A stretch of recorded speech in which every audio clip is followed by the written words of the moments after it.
Under-19 Asia cup में भारत को इबरतनाक शिकस्त देने के बाद कौमी टीम वतन वापस पहुंच गई है। इस्लामाबाद एयरपोर्ट पर फातेह टीम का शानदार इस्तकबाल किया गया। आधी रात और सर्दी के बावजूद इस्लामाबाद एयरपोर्ट पर आवाम का हुजूम उमड़ आया। इस्लामाबाद एयरपोर्ट के अहाते में जश्न का समा देखने को मिला। लोगों ने वालेहाना अंदाज में कौमी टीम को खुश आमदीद कहा। इस मौके पर शहरियों ने ढोल की थाप पर खूब भंगड़े डाले, फूल की पत्तियां भी निछावर की और पाकिस्तान जिंदाबाद के फलक शगाफ नारे लगाए।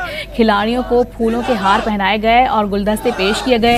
एयरपोर्ट पर सरकारी हुक्काम भी कौमी खिलाड़ियों के इस्तकबाल के लिए मौजूद थे।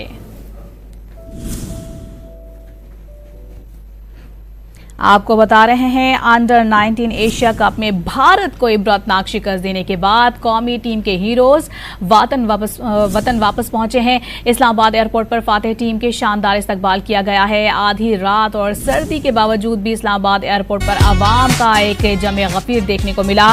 इस्लामाबाद एयरपोर्ट के अहाते में जश्न का समा देखने को मिला।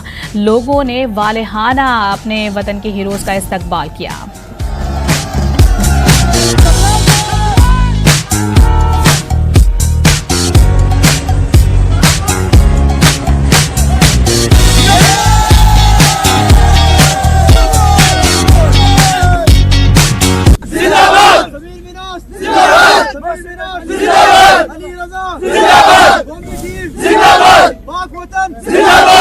बाबर आजम जिंदाबाद।